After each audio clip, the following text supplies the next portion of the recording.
My parents ignored my graduation. But when they saw my $200,000 Porsche on Instagram, my dad called. "We need to talk. Family meeting tomorrow." I showed up all right, but with a surprise. Everyone around me had families cheering, crying, waving flowers, holding signs with their kids' names. My best friend Tara had her whole family wearing matching shirts with her face printed on them. The guy sitting next to me had his grandmother screaming his name so loud half the stadium turned. But when I scanned the crowd, all I saw were strangers. Rows and rows of smiling faces. None of them mine. My parents' seats, 2 seats I reserved months in advance, stared back at me completely empty. When my name was called, I walked the stage with this strange mixture of pride and heartbreak squeezing my chest. Cameras flashed. My professors clapped. I did everything I was supposed to do. But inside I felt 12 years old again, standing in the living room, holding up my report card, while my mom brushed past me saying, "Put it on the table." No celebration. No hug. No, "I'm proud of you." Just absence. Silence disguised as parenting. I didn't cry. I didn't break. I just told myself the same thing I'd been telling myself for years. When you finally succeed, remember this feeling. And oh, I remembered it. Especially later. I always imagined my graduation day would feel like a sunrise. Bright, warm, celebratory. But instead, it felt like a funeral. My parents weren't always cruel. They were just selective. Selective with attention, with affection, with presence. My older brother, Chase, was the golden child. Star athlete. Handsome. Charismatic. The favorite in every room he entered. Me. I was the responsible one. The one who always understood. The one who never needed anything. The one who didn't require attention. That's what they assumed, anyway. Mom would show up to Chase's every game, no matter how late, how far, or how minor. Dad built him a gym in our garage. They carpooled with pride, clapped the loudest in the bleachers, hosted after parties in our house. But when I joined the debate team, "My schedule is packed," they'd say. When I made honor roll, "A's are normal for you, Lila. Why should we reward that?" When I got accepted into the top business school in my state, "That's good. Just don't expect us to go broke paying for it." I learned early that expecting anything from them was pointless. So I paid my own tuition. Worked 3 jobs. Studied at night. Graduated early. And walked a stage alone. That day didn't break me. It built a quiet fire inside me. A fire I didn't know I'd need years later, when I walked into that family meeting. After graduation, things changed fast. I landed a job at a tech startup. It was supposed to be temporary, something to help me pay off student loans. But 6 months later, the CEO pulled me aside after a pitch meeting. "Lila, you're not like the others," he said. "You think differently." He offered me a position in business development. Then a year later, I was leading a team. Then 2 years later, I became part of their profit-sharing program. When the company got acquired by a large firm, the payout hit my account like a lightning strike. $482,000. Me. The girl whose parents didn't believe in her. The daughter who walked her graduation alone. The forgotten child they assumed would always struggle. 2 weeks after the acquisition went public, I did 2 things. I cleared my student loans. I bought my dream car, a midnight black Porsche 911 Carrera worth $200,000. It wasn't just a car. It was validation on wheels. Tara begged me to post it on Instagram. At first, I hesitated. But deep down, a part of me wanted them, my parents, to see it. The forgotten daughter they dismissed.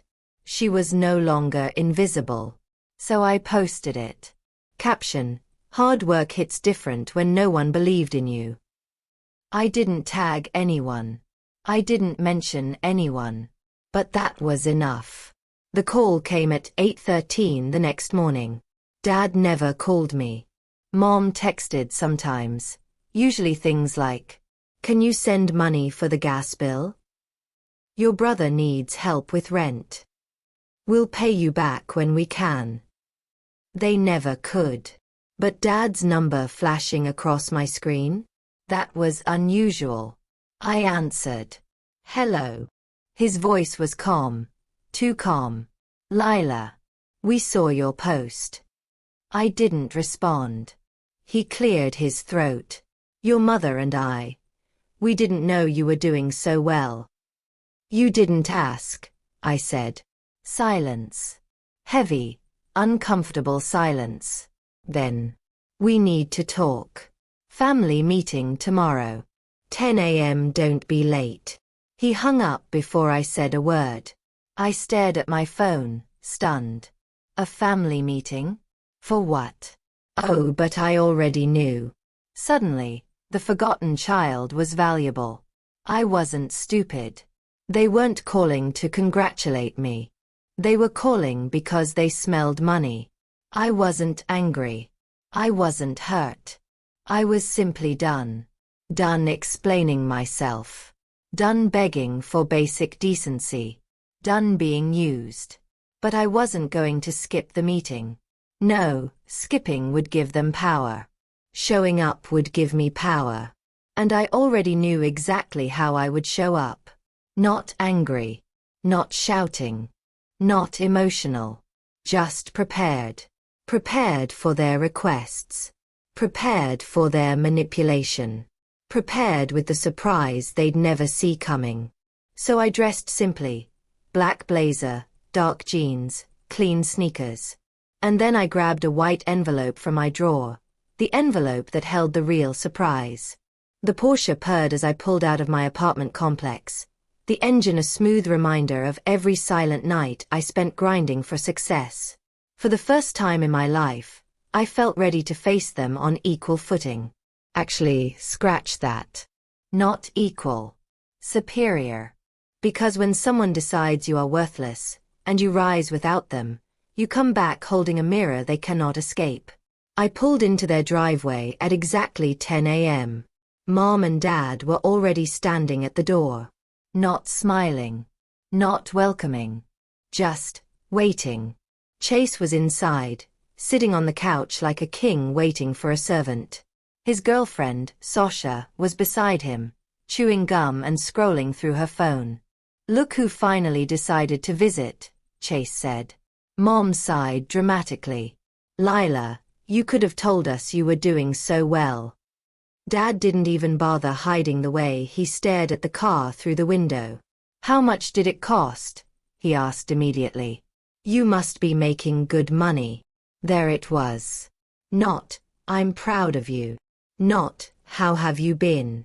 Just a direct path to what they really wanted. I walked inside calmly. "Why did you call this meeting?" They exchanged awkward glances. Then Dad took the lead. "Well," he began, clearing his throat, "your brother is getting married next year." "I didn't propose yet," Chase cut in, annoyed. Dad waved him off. "But it's coming soon. And weddings are expensive." Ah, there it was. Mom jumped in. "And your father's truck broke down last month. We've been taking the bus." Sasha added, "And Chase needs a down payment for a new apartment. Something classy. For us." Dad nodded firmly. "We figured since you're doing well now, it's time for you to step up as part of this family." Step up. Step up. This family never stepped up for me. Not once. I stayed quiet, letting them speak. Mom kept going. "We thought $65,000 would be enough. For everything. Maybe $70,000 to be safe," Chase added casually, like he was ordering food. Dad folded his arms. "We're not asking for much. You've made it. Now it's your turn to help. It was surreal, laughable, predictable. But I wasn't mad. I was ready. Very ready.